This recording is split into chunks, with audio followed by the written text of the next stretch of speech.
Okay, that was fun. So we just did A and B. We modified the code to indicate the total number of courses, and we printed the names and the courses in the right format. I tried to do the output stream first in the last example, and I couldn't figure out the logic. So I figured out what was going on wrong was that I was recreating the output stream each time, and so the print stream. So every time it was just writing over it each time. So I did it 12 times, and the final file just had one line of code. So basically, we had to pass that as a parameter. So I'm going to do that now. I also, in between, I tried to do C here, and turns out that's a much harder problem with the tools that we have. So part C is a lot easier once I have an array, which is chapter 7, and I can, or it's similar to a list, and I can just put the line into a list, and then I'll know how many things there are, and so I know when the end of the courses are, and I can check whether the next course is the same as the previous course. The problem with the scanner in doing that is that it works fine if the person has at most 2 of any course, but when I was trying to figure out the logic, I'll just show you that. It's down here. You know, I was trying to work it through. I was making a video, trying to figure out the logic. And the problem is that it could be any number of courses that follow. And so they could all be the same, or they could all stop. And there's no way, once you read a scanner in, there's no way to get back to the previous one, to move the scanner backwards. So the scanner only moves ahead. So if you don't know how many of the courses are the same, you can't create sort of a list of courses and then check back to see which ones match. If we knew the total number of courses a person was teaching, and in this case, or the most number of courses, in this case, we could look at the data and we could say, well, the most courses someone teaching is 4.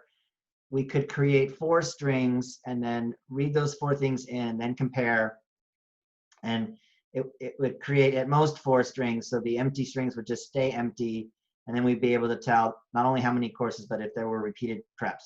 So we could do that. It's more than I want to do, and also I don't know that we can make the assumption that they're only teaching 4 classes. So I think we save that part for when we have an array in chapter 7, and it makes our work so much easier. And that leaves us with part D, is to modify this so that the code goes to an output file called fallmathschedule.txt. So I'm going to do that part, and we'll just remind you where we are. Back in here in main, we create a scanner. We say, well, there's another line.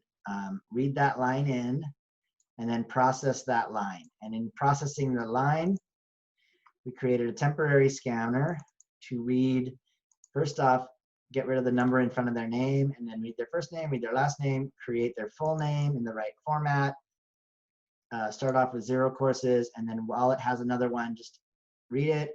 Oh, we no longer need to keep it. We just want to read the course in and increase the count. And then we ran it.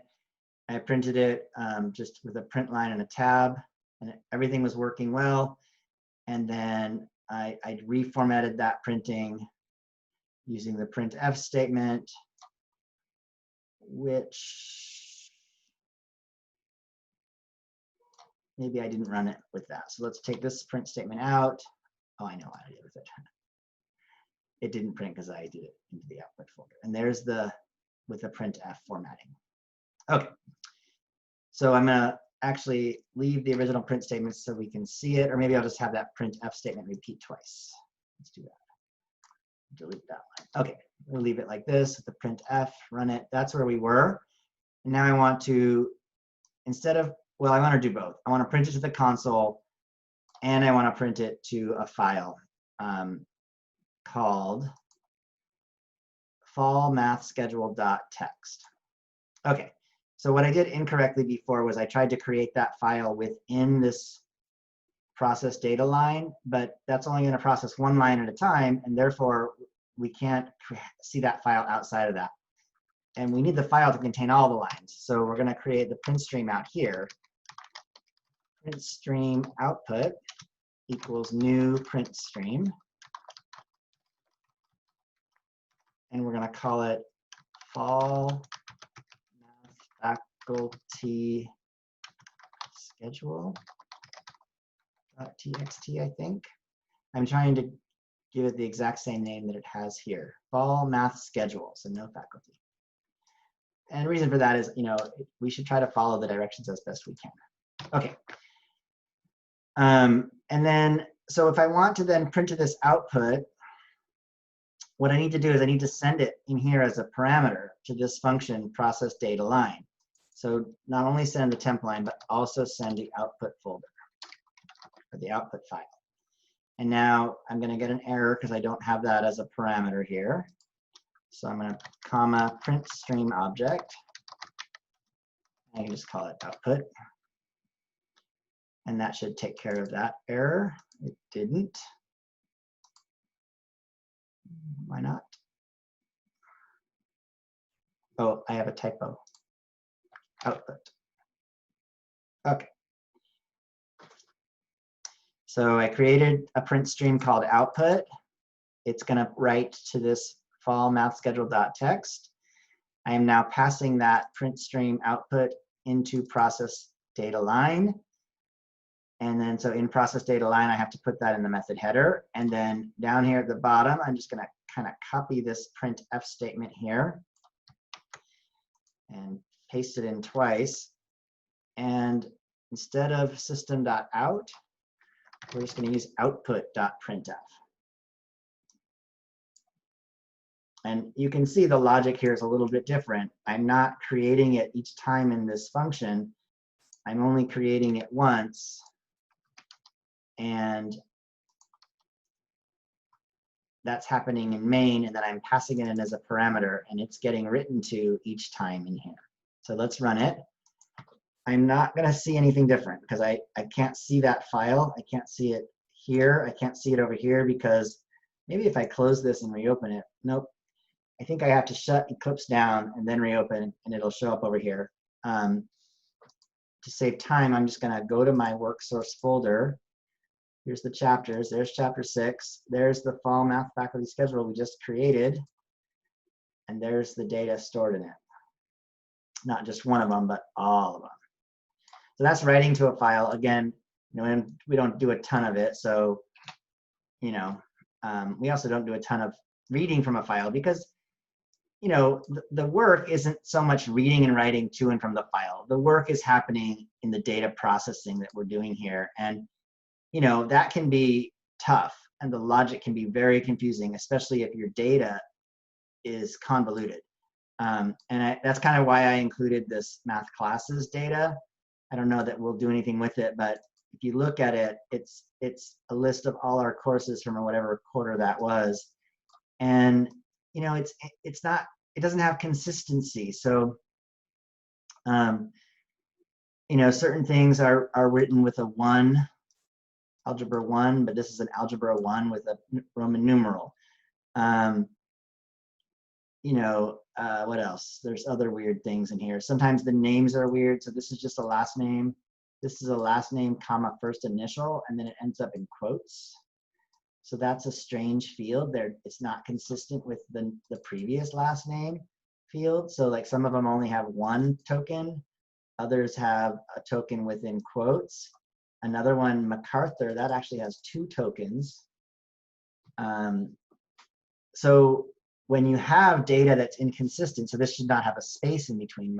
I know his name, there's no space.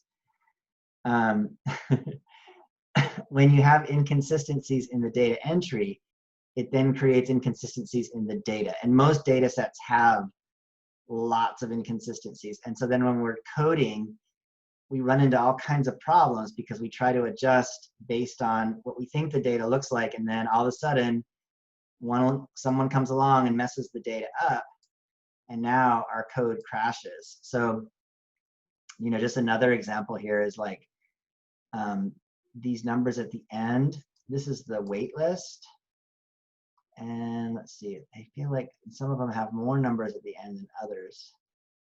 No, these all look about the same.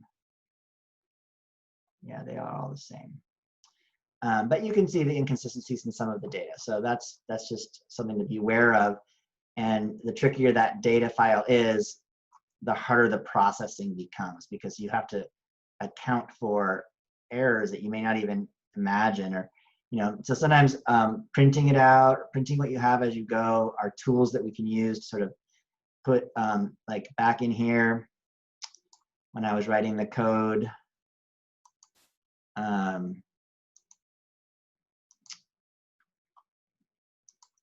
You can put little print statements in here to sort of see what's going on. I have no idea where I am now. This is something else that we wrote, so I'll just close it. Oh, it was the processing one. Okay. And data processing two. All right, I think that's it.